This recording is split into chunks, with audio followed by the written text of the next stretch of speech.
और चलिए अब खबरें फटाफट अंदाज में। भारत चीन सीमा पर तनाव के बीच आज भारतीय सेना और पीपुल्स लिबरेशन पार्टी के शीर्ष जनरलों की अहम बैठक होने जा रही है। सुबह 9 बजे ये बैठक होगी। भारतीय दल का नेतृत्व लेफ्टिनेंट जनरल स्तर के अधिकारी करेंगे। चीन की तरफ से भी चीनी सेना के कमांडर बैठक में होंगे। बैठक में दोनों तरफ से ब्रिगेडियर स्तर के एरिया कमांडर भी मौजूद रहेंगे।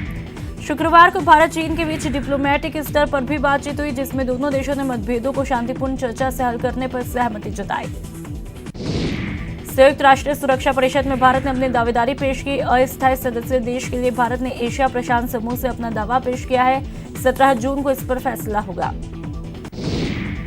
मजदूरों की खराब होती हालत को लेकर सुप्रीम कोर्ट ने केंद्र और राज्य सरकारों को 15 दिन में हलफनामा पेश करने को कहा है। सुप्रीम कोर्ट ने मजदूरों को घर पहुंचाने और उनके रोजगार को जिलेवार डेटा तैयार करने के निर्देश दिए हैं। वहीं बिहार सरकार का दावा है, राज्य में 28 लाख प्रवासी लोग देश के बाकी हिस्सों से पहुंच रहे हैं, जिनके लिए रोजगार मुहैया कराना बड़ी चुनौती है। पश्चिम बंगाल सरकार का भी दावा है, अब तक राज्य में 10 लाख से ज्यादा मजदूर घर लौटे हैं। सीएम ममता ने कहा, राज्य में कोरोना मामले बढ़े हैं क्योंकि हमारे कई प्रवासी बीमार होकर लौटे थे। केंद्र सरकार के मुताबिक निजामुद्दीन ने मरकज मामले में सीबीआई जांच की कोई जरूरत नहीं है। केंद्र सरकार ने सुप्रीम कोर्ट में निजामुद्दीन मरकज मामले में हलफनामा दायर करके अपना पक्ष रखा। केंद्र सरकार ने मार्च 21 तक के लिए किसी भी नई योजना की शुरुआत पर रोक लगा दी। ये रोक उन योजनाओं पर होगी जो कि स्वीकृत या मूल्यांकन श्रेणी के हैं। सीएम गहलोत आज वीडियो कॉन्फ्रेंसिंग के जरिए धर्मगुरुओं से संवाद करेंगे। धार्मिक स्थलों को खोलने या बंद रखने को लेकर के ये चर्चा होगी। सीएम गहलोत ने उत्कृष्ट सेवाएं देने वाले पुलिसकर्मियों के लिए मुख्यमंत्री पुलिस पदक योजना लागू करने का ऐलान किया। साथ ही पुलिसकर्मियों को रोडवेज के स्थायी पास मिलेंगे। मौजूदा वारंट व्यवस्था की जगह पास देंगे। साथ ही पुलिसकर्मियों के लिए सरकार घर भी उपलब्ध कराएगी। हाउसिंग बोर्ड, यूआईटी, जेडीए सहित अन्य संस्थाओं के जरिए घर की सुविधा उपलब्ध कराई जाएगी। सीएम गहलोत ने पुलिस से संवाद में सुसाइड की घटनाओं पर चिंता जाहिर की। सीएम ने कहा, पुलिसकर्मियों के सुसाइड की घटनाएं दुखद और चिंताजनक है। सीएम गहलोत ने कोरोना संकट के मुद्दे पर सिविल सोसाइटी के प्रतिनिधियों के साथ में संवाद किया। सीएम गहलोत ने कहा, कोरोना का खतरा अभी टला नहीं। महामारी से बचाव के लिए मास्क लगाने, सोशल डिस्टेंसिंग और हेल्थ प्रोटोकॉल की सख्ती से पालन करना हम सबके लिए जरूरी है। चिकित्सा मंत्री रघु शर्मा ने एक बार फिर बीजेपी पर हमला बोला। उन्होंने कहा, संकट के समय में बीजेपी राजनीति कर रही है। बीजेपी के नेता घर में बैठकर अनर्गल बयानबाजी करते हैं। विधानसभा में उपनेता प्रतिपक्ष राजेंद्र राठौड़ ने एक वीडियो जारी करके चिकित्सा मंत्री रघु शर्मा पर निशाना साधा। राठौड़ ने कहा, बड़बोले चिकित्सा मंत्री को अपनी पार्टी के गिरिबान में झांक कर देखना चाहिए। खाद्य नागरिक आपूर्ति मंत्री रमेश मीणा कोटा प्रवास पर आए और कुछ देर सर्किट हाउस में ठहरे, जहां पर उन्होंने जिला रसद अधिकारियों के साथ में मीटिंग की। ज्योति विकास संस्थान केकड़ी की सेवा ही संकल्प की भावना से सामाजिक सेवा करते हुए अपना 3रा स्थापना दिवस मनाया। इस मौके पर चिकित्सा मंत्री ने संस्था द्वारा 3 साल के लिए किए गए कार्यों के पोस्टर का विमोचन किया।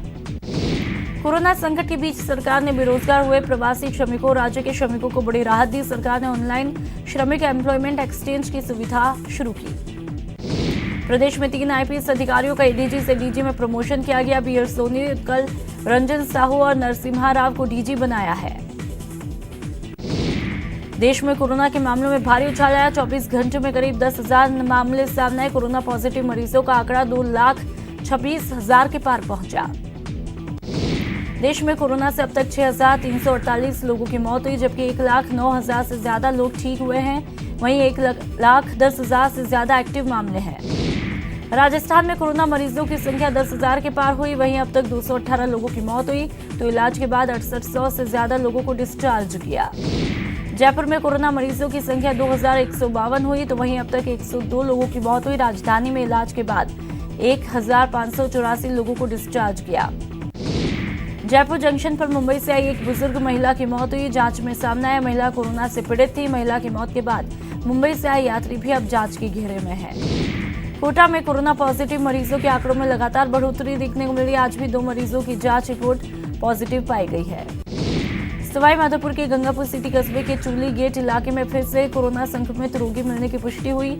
अब जिले के कोरोना संक्रमित रोगियों की संख्या 24 हुई। कोटा में कोरोना पॉजिटिव मामले में बढ़ोतरी के साथ ही रिकवर होने वाले मरीजों की संख्या में बढ़ोतरी देखी जा रही है। 1 दर्जन मरीजों को रिकवरी होने पर डिस्चार्ज किया गया। सीकर में 2 और मरीज कोरोना पॉजिटिव मिले। एक संक्रमित फतेहपुर में तो दूसरा कूदन गांव में मिला, जिससे जिले में कुल संक्रमितों की संख्या 245 हुई। इनमें से 155 रिकवर हुए। सवाई माधोपुर में आए कोरोना पॉजिटिव की जयपुर में इलाज के दौरान मौत हुई, जिसके बाद मृतक के संपर्क में आने वाले 12 लोगों को क्वारंटीन किया है। कोटा में कोरोना के चलते एक मरीज ने दम तोड़ा। मृतक कोरोना पॉजिटिव होने के साथ ही बीपी सहित कई बीमारियों से पीड़ित था। एसएमएस अस्पताल में क्रॉनिक मरीजों को अब 2 महीने के साथ दवाइयां एक साथ मिलेगी। कोरोना के मद्देनजर चिकित्सा मंत्री रघु शर्मा ने ये आदेश जारी किए। कोरोना संकट के बीच राजस्थान सरकार ने थोड़ी छूट दी। प्रदेश में अब शराब की दुकानें रात 8 बजे तक खुलेंगी। राजस्थान सरकार की मोक्ष कलश यात्रा के चलते कोटा से 78 यात्री 41 अस्थि कलश के साथ रोडवेज बस में सवार होकर हरिद्वार के लिए रवाना हुए। कोरोना के बाद देश में विभिन्न शहरों में काम कर रहे ग्रामीण अपने गांवों में लौट आए। लॉकडाउन के चलते मजदूरों के लिए अवसर खत्म हुए हैं। भरतपुर में कोरोना संक्रमण को लेकर लगाए गए कर्फ्यू के दौरान सड़कों पर सन्नाटा पसरा। शहर के बाजार पूरी तरह से बंद है। कोटा के परकोटा के अंदर बसे पुराने शहर के पाटनपोल इलाके के लोगों को 2 महीने से ज्यादा समय के बाद आज बड़ी राहत मिली। इस इलाके में लगाया गया कर्फ्यू जिला प्रशासन ने हटाया है। जयपुर इंटरनेशनल एयरपोर्ट काम अधर में है। कोरोना काल में मजदूरों की कमी के कारण काम पूरा नहीं हो पाया है। कोरोना के चलते उदयपुर के डबोक एयरपोर्ट पर भी अब फ्लाइट की मिडिल सीट पर बैठने वालों को गाउन मुहैया कराए जा रहे हैं। दरअसल कोरोना संक्रमण की आशंका के चलते मिडिल सीट पर सबसे ज्यादा खतरा बताया जा रहा था। जयपुर एयरपोर्ट पर घरेलू उड़ानों के रद्द होने का सिलसिला रुक नहीं रहा। रोज लगभग 1 दर्जन के करीब फ्लाइट रद्द हो रही है। धौलपुर के बसेड़ी में रहने वाले मजदूर राजेश का कोरोना काल में काम छूट गया। घर वापस आने पर उसकी बीमारी से मौत हुई, लेकिन अब उसके परिवार के सामने भूखे मरने की नौबत आ गई है। भरतपुर में बढ़ रहे कोरोना के प्रकोप को लेकर जिला प्रशासन ने शहर में कर्फ्यू लगा रखा है। बाजारों के साथ में मंडियों को भी बंद कराया गया है। भरतपुर में बयाना व्यापारी संघ की तरफ से मास्क पहने और सोशल डिस्टेंसिंग रखने की शपथ व्यापारियों को दिलाई गई, जिसमें व्यापार संघ के अध्यक्ष जानकी प्रसाद ने सभी को शपथ दिलाई। कोटा में किशोरपुरा इलाके में कोविड-19 को लेकर घर घर जाके आशा सहयोगिनियों और मेडिकल स्टाफ की 29 टीमों ने करीब 4000 स्क्रीनिंग की।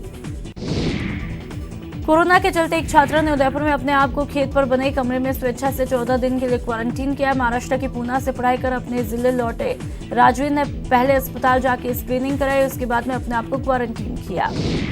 भरतपुर के वेर की ग्राम पंचायत आमोली में बेरोजगारों को रोजगार जीवन जीने का आर्थिक संबल बन गया। श्रमिकों से नरेगा स्थलों पर सोशल डिस्टेंसिंग का पालन करवाते हुए काम करवाया जा रहा है। कोटा में हॉटस्पॉट बने छावनी में स्थानीय लोगों की तरफ से सैनिटाइज किया गया। छावनी में अब तक 4 दर्जन से अधिक कोरोना के पॉजिटिव मामले सामने आए हैं।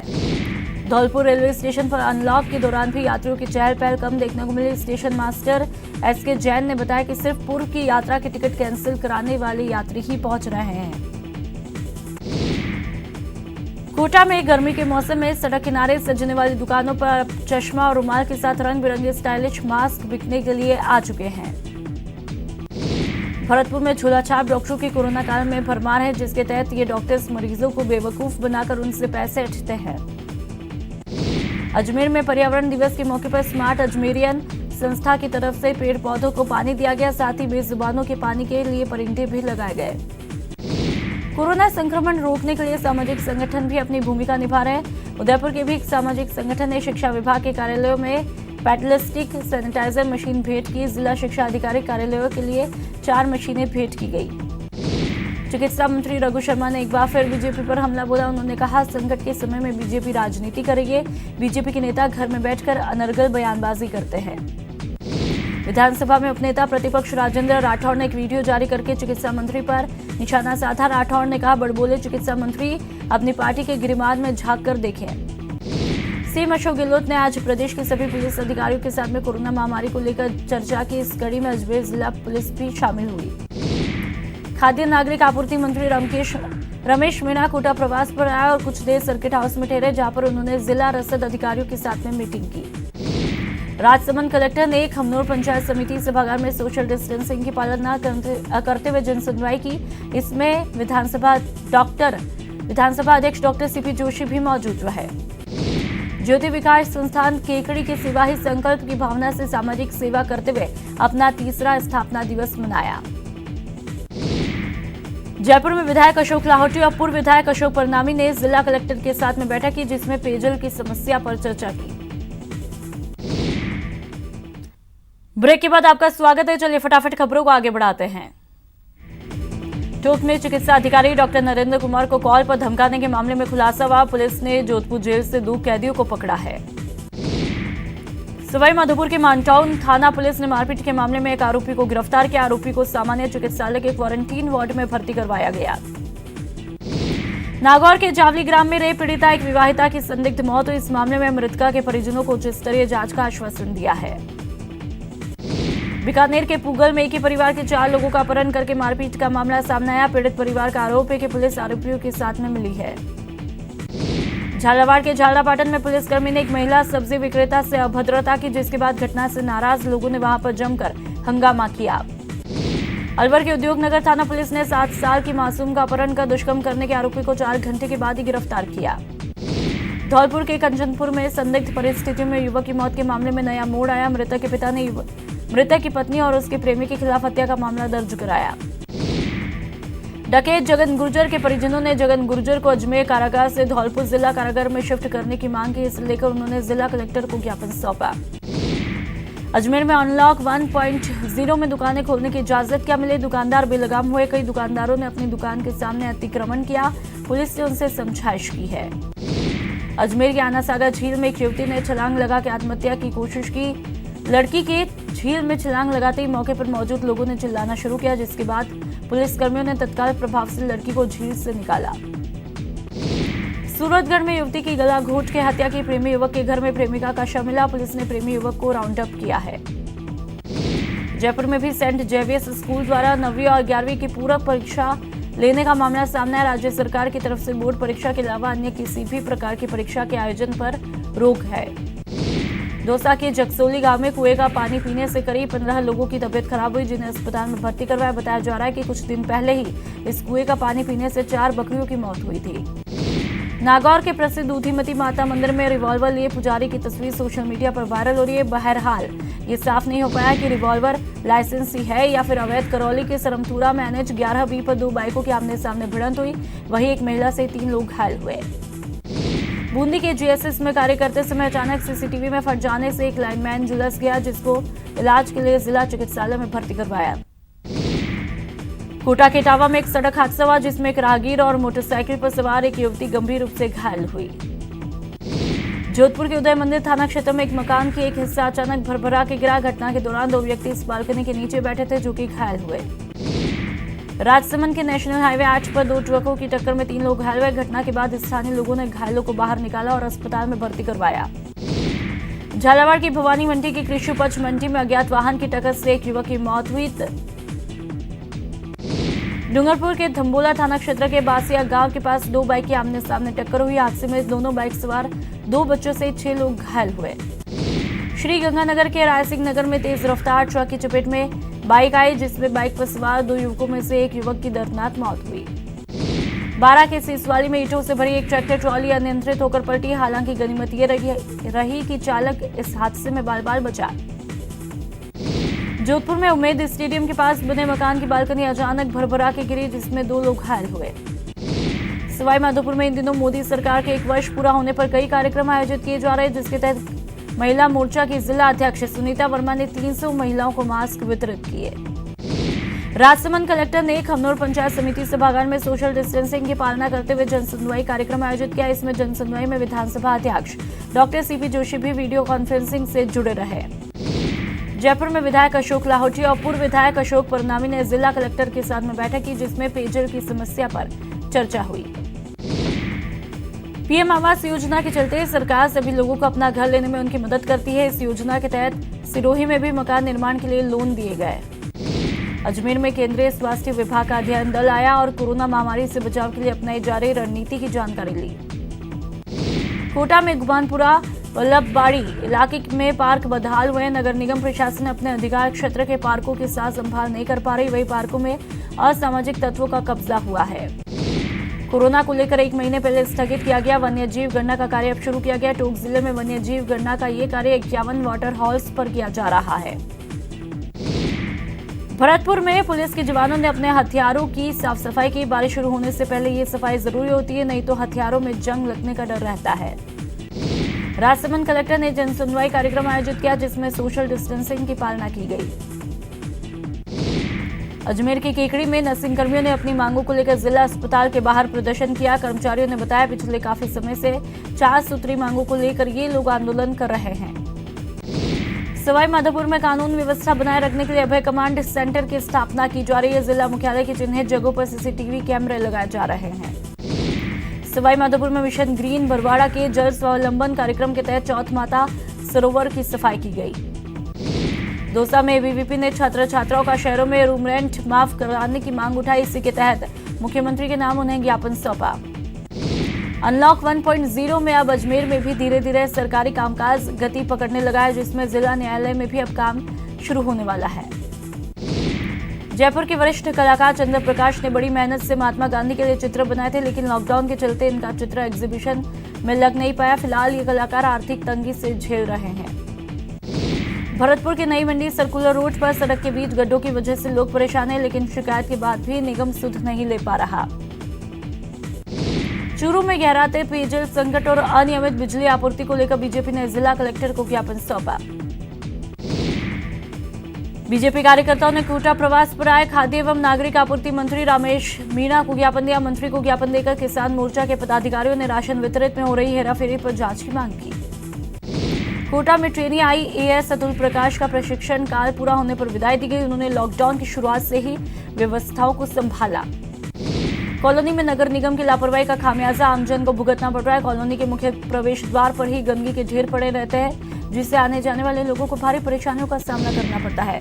चूरू का रतनगढ़ 2 महीने से पानी की समस्या से जूझ रहा है। हालात इतने दयनीय कि मजबूरन लोगों को पानी खरीदकर पीना पड़ रहा है। डी के सरकारी प्राथमिक स्वास्थ्य केंद्र से 60 लोगों के सैंपल लेकर जांच के लिए भरतपुर भेजे गए। खोरी और सोनगांव में 20 टीमों ने और समाई और कठेरा में 9 टीमों ने डोर टू डोर सर्वे किया।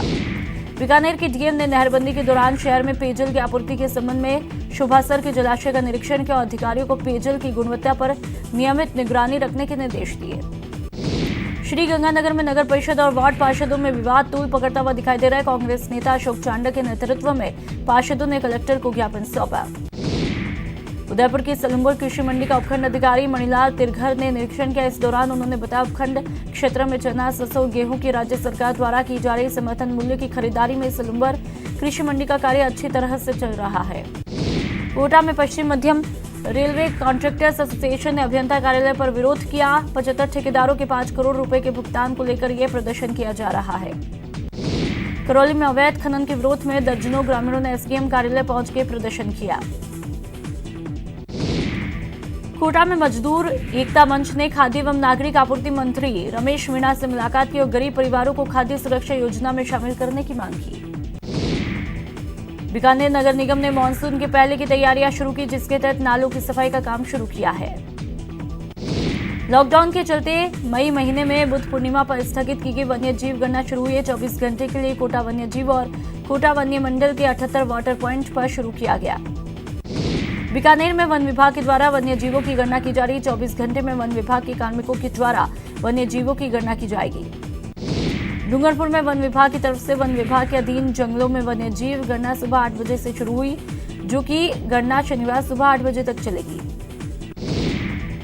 सवाई माधोपुर के सामान्य चिकित्सालय में रक्तदान शिविर का आयोजन किया गया, जिसमें युवाओं ने बढ़ चढ़ के भाग लिया। नागौर के जावला गांव में 10 मोरों के मृत मिलने से सनसनी फैली। जावला गांव में 10 मोरों की मौत ने वन्य जीव प्रेमियों को चिंता में डाला। बीकानेर के देशमुख में आज काऊ कीचड़ में फंसने से ऊंट घायल हुआ। ऊंट के फंसने के बाद स्थानीय लोगों को उसे बाहर निकालने में काफी मशक्कत करनी पड़ी। चूरू के बिदासर में गटर में गिरे सांड को काफी मशक्कत के बाद बाहर निकाला। पुलिस के सहयोग से जेसीबी की सहायता से सांड का रेस्क्यू किया। चूरू के सुजानगढ़ में पागल कुत्ते का आतंक देखने को मिला। कुत्ते ने करीब आधा दर्जन लोगों को जख्मी किया है। कोटा में मौसम के बदलते मिजाज से बारिश हुई, जिससे लोगों ने गर्मी से राहत की सांस ली। जयपुर में झमाझम बारिश हुई। अचानक तेज गति से आई बारिश से शहर की सड़कें पानी से तरबतर हुई। बाड़मेर में मौसम का मिजाज बदला, जिससे तेज बारिश से लोगों को गर्मी से राहत मिली। कोटा में हुई तेज बारिश से जहां पर लोगों को गर्मी से राहत मिली, वहीं इस बारिश से भामाशाह मंडी में रखी गेहूं और लहसुन की बोरियां भीग गई। करौली में मौसम के मिजाज और बारिश से लोगों को राहत मिली। शुक्रवार शाम आसमान में अचानक काले घने बादल छा गए और तेज ठंडी हवाएं चली। झालावाड़ में निसर्ग तूफान का असर देखने को मिला, जिसके कारण हुई तेज बारिश के चलते लोगों को गर्मी से राहत मिली। जोधपुर में मौसम का मिजाज बदला, जिससे तेज हवाओं के साथ में महात्मा गांधी अस्पताल में एक पेड़ नीचे गिरा है। गनीमत ये रही कि जनहानि नहीं हुई। दौसा में भी पर्यावरण दिवस मनाया, जिसके तहत राम मंदिर में पर्यावरण यज्ञ का आयोजन किया गया। भरतपुर में आयोजित वृक्षारोपण कार्यक्रम के दौरान उप जिला कलेक्टर सुमन देवी और विकास अधिकारी डॉक्टर दीपाली शर्मा ने नगर पालिका परिसर में पौधारोपण किया। विश्व पर्यावरण दिवस के मौके पर बूंदी में भारत स्काउट गाइड की तरफ से पौधारोपण किया गया। सवाई माधोपुर जिला मुख्यालय पर कलेक्ट्रेट परिसर में पौधारोपण करके जिला कलेक्टर के नेतृत्व में विश्व पर्यावरण दिवस मनाया। विश्व पर्यावरण दिवस पर शिक्षा विभाग ने अपने 600 स्कूलों में 60,000 पौधे लगाने का अभियान शुरू किया। शिक्षा विभाग के उपनिदेशक ने इस अभियान का आगाज किया है। विश्व पर्यावरण दिवस पर राजसमंद के आशापुरा मानव ट्रस्ट कल्याण की तरफ से पन्नाधाय स्मारक पर कार्यक्रम का आयोजन किया गया। जयपुर में पर्यावरण दिवस मनाया, जिसके तहत ब्रिस्केट संस्था ने राजस्थान विश्वविद्यालय में पौधारोपण कार्यक्रम आयोजित किया। झुंझुनू में विश्व पर्यावरण दिवस पर साइकिल रैली निकाली। समाजसेवी निवी अग्रवाल ने हरी झंडी दिखा के रैली को रवाना किया। सवाई माधोपुर के जिला मुख्यालय पर बजरिया में ब्लॉक कांग्रेस के कार्यकर्ताओं ने विश्व पर्यावरण दिवस मनाया। बीकानेर के सीमावर्ती क्षेत्र खाजूवाला में बीएसएफ अधिकारियों ने पर्यावरण संरक्षण का संदेश दिया। इस मौके पर बीएसएफ अधिकारियों और जवानों के वन विभाग के अधिकारियों के साथ में मिलकर वृक्षारोपण किया। उदयपुर के गादोली में विश्व पर्यावरण दिवस के मौके पर मनरेगा मजदूरों के साथ में उपखंड अधिकारी ने पौधे लगाए। डूंगरपुर में जिला पर्यावरण समिति की तरफ से विश्व पर्यावरण दिवस मनाया और सूरपुर आवासीय मॉडल स्कूल में चले कोविड-19 केयर सेंटर में जिला कलेक्टर की अध्यक्षता में पौधारोपण किया गया। करौली के स्थानीय संघ स्काउट में विश्व पर्यावरण दिवस पर संगोष्ठी और प्रतियोगिता का आयोजन किया गया। भीलवाड़ा में नवनिर्माणाधीन बीजेपी कार्यालय में बीजेपी पदाधिकारियों ने पौधारोपण किया। इस दौरान उन्होंने सोशल डिस्टेंसिंग के साथ में पौधे लगाए। कोटा सामाजिक संस्था के कार्यकर्ताओं ने विश्व पर्यावरण दिवस पर पौधे लगाने की शपथ ली। विश्व पर्यावरण दिवस के मौके पर जलधारा विकास संस्थान और कुमुद विहार परिवार की तरफ से अनूठी सीड बॉल मिशन का उद्घाटन किया गया। उदयपुर की ग्रीन पीपल सोसाइटी ने पार्क में विश्व पर्यावरण दिवस के मौके पर पौधारोपण अभियान की शुरुआत की। कोटा में विश्व पर्यावरण दिवस के मौके पर वर्धमान महावीर खुला विश्वविद्यालय परिसर में पौधारोपण का कार्यक्रम आयोजित किया। सुजानगढ़ में पर्यावरण दिवस मनाया, जिसके तहत बीजेपी एससी मोर्चा ने मोक्षधाम में पौधारोपण किया। झालावाड़ में विश्व पर्यावरण दिवस मनाया, जिसके तहत जिला प्रशासन, वन विभाग और नगर परिषद की तरफ से पौधारोपण किया गया। कोटा में भी विश्व पर्यावरण दिवस के मौके पर सेल्फी विद ट्री प्रतियोगिता का आयोजन किया, जिसमें नन्हे बच्चों ने नन्हे पौधों को लगाने और उनकी देखभाल का संकल्प लिया। और इस बुलेटिन में फिलहाल इतना ही। नमस्कार।